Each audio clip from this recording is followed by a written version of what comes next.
Do you need to replace the speakers on your Dell Latitude 5430? Well, I'm going to show you how. Also, you can click the top right of the screen to find this part or tools or additional help on our website, including written step-by-step tutorials with detailed images.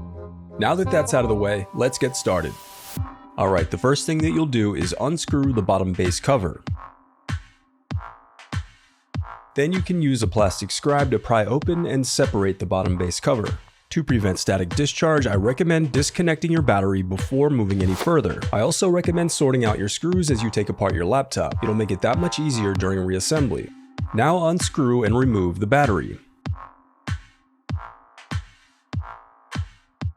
Now disconnect the speakers. Then remove the speakers.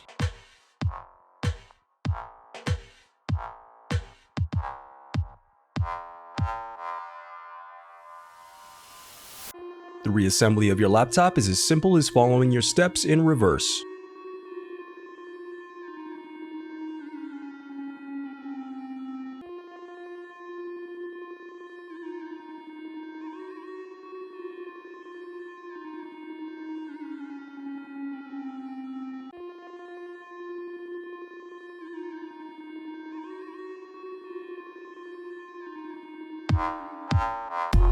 If you still need help, you can visit partspeople.com and view printable DIY instructions to help you along the way. We also have playlists of thousands of Dell tutorials for hundreds of different models, so keep checking back. Thanks for watching.